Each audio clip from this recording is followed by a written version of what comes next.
Ah, vous êtes le monsieur qui vient pour l'épilation totale. Qu'est-ce qu'on fait? C'est tiède ou c'est chaude? Attendez, je regarde.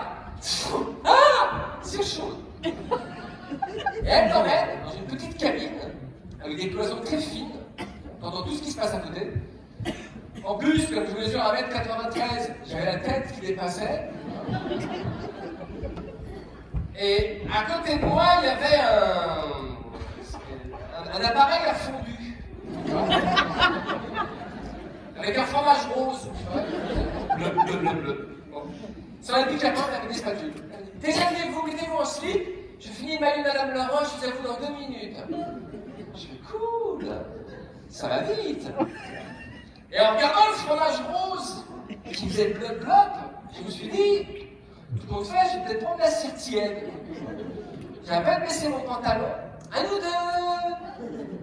Détendez-vous et allongez-vous. Ah bon? Pourquoi me détendre? Ça fait mal? Non. Pensez-vous. On y va. Après, elle tapote du bout des doigts sur la cire pour voir si elle prend bien. Elle met la main sur la peau à côté de la banque. Elle enlève un petit bout de cire.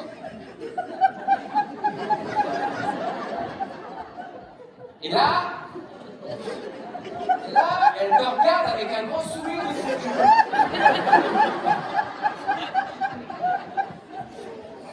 Et elle tire d'un coup très sec.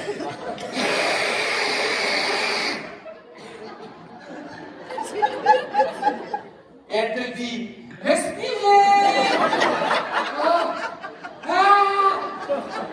Mais je vais te taper! La brûlure, c'est rien à côté de ça. Heureusement qu'il y a talc. J'avais pas compris pourquoi elle mettait la main sur la peau et la jambe avant de tirer. C'est pour pas que la peau parte avec. Là, t'as les yeux qui piquent un peu comme pour pleurer. J'avais envie de l'insulter, de la tête. Pourtant, elle était gentille, cette femme. Pour éviter que j'ai trop mal, elle faisait pas toujours le même endroit. Un morceau de cuisse, un morceau de bras, un peu de collet. Elle tourne, quoi. Pour vous, les femmes, le plus douloureux, c'est le maillot. Et aucune femme qui se fait le maillot, hein. C'est douloureux, le maillot. Hein, c'est douloureux, ouais. Ben, moi, j'étais un gros maillot d'1m93. Ça va, monsieur? Vous voulez un café, un verre d'eau? La tienne, salope, moi, je vous la tiens. Je vais chercher de la sèche chaude, parce que vous consommez beaucoup. En plus, avec cette cloison de trafic, on entend tout ce qui se passe à côté. Bon, pour les rendez-vous suivants, vous décalez tout, ça va prendre du temps. Ouais, on en pour longtemps. T'as pas des panneaux. Je me suis regardé dans le miroir. Je ne pouvais pas partir comme ça. En gros, il me restait une botte, une cuissarde, un gant et la toison. Un gladiateur qui pleure avec un gilet pare-balles et des Kleenex dans le slip. Ça va, il s'est pas trop manqué? C'est reparti, tac, je suis comme un poussé. Respirez! Là, tes yeux, ils picotent plus. Ils se lâchent. Discrètement, j'ai récupéré les Kleenex du slip. Surtout quand elle a fait la poitrine, ça fait mal la poitrine. Fais pas gaffe alors, putain, t'es con. Heureusement, très grande professionnelle. S'il vous plaît, monsieur, est-ce que vous pouvez mettre vos doigts dessus pour que je vois où ils sont?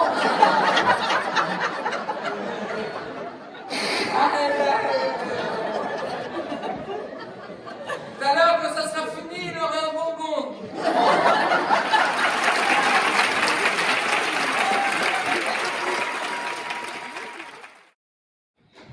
J'ai essayé, j'adore les trucs très branchés, tendance à la mode.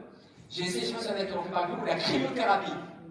Je rentre dans une pièce à 18 degrés, voilà, en face d'une femme en blouse blanche, qui fait bonjour, je suis votre opératrice. Vous allez rentrer par groupe de 3. Et en effet, à côté de moi, de très belles femmes.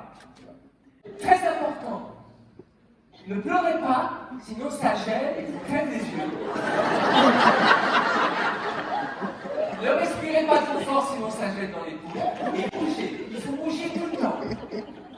Très important, la porte est accessible à tout moment. Vous pouvez sortir, ne paniquez pas. Trop tard, paniquez pas. Dernière question avant votre soin. Qu'est-ce que vous voulez comme musique dans la cabine? Je ne sais pas pourquoi dès le début, j'ai dit non, je ne regrette rien. Allez, c'est parti. Elle ouvre le sas à -60. Déjà, t'as un ouragan d'Alaska qui sort. Tu vois. Quand tu mets le pied dans un sas à -60, ton cerveau te dit connard, t'as payé pour faire ça? Bouge, bouge. Là, je dis, j'ai crevé. Et là, j'entends non, rien, rien.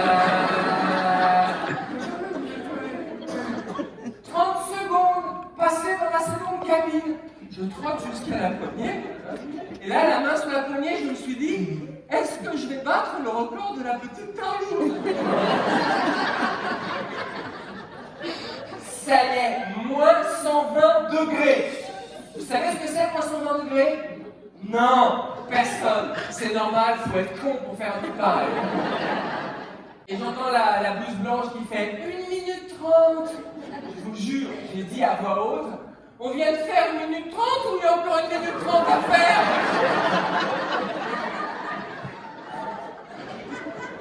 Et là, je vois les deux bombasses, là, les deux belles, là, qui jouent avec des flocons. Oh, des flocons en maillot de bain.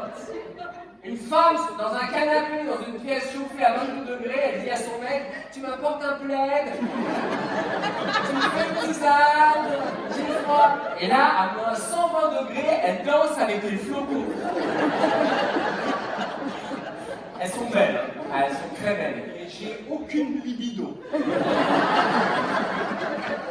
Mon sang s'est retiré vers les organes vitaux. Et c'est là que j'ai compris que mon sexe n'est pas un élément vital. Non, rien, rien. 3 minutes, sortez. Miracle, je trouve la poignée. Au moment de sortir, je me suis dit, Christophe, t'es avec deux femmes, sois gentleman, et des sportsmen. Croyez-vous le cul des connasses? Tu repasses à -60. Quand tu viens de -120, -60, c'est les Caraïbes. Tu sors et t'as des blouses blanches qui te tiennent les bras.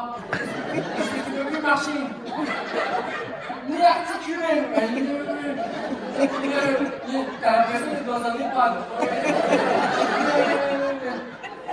Qu'est-ce qu'il y a, monsieur? Mais j'ai battu le record de la petite Caroline. C'est bien, monsieur. La prochaine séance, vous pourrez rester plus longtemps. Quelle prochaine séance? J'ai envie de faire un bras d'honneur, mais j'ai eu peur de me péter le bras.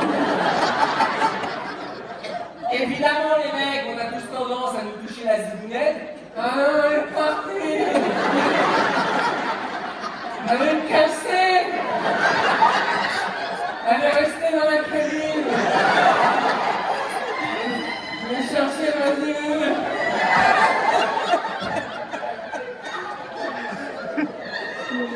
Ah putain, je voulais pas.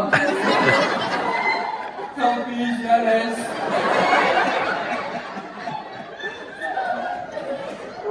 En sortant, la blouse blanche, ça va? Votre soin s'est bien passé?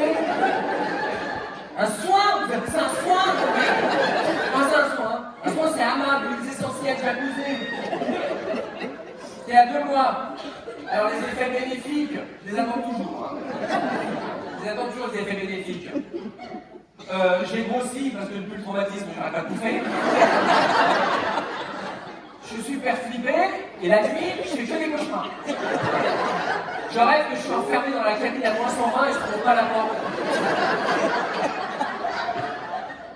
Et quand je trouve la porte et que je l'ouvre, de l'autre côté, il y a la mort. Qui me regarde et qui fait...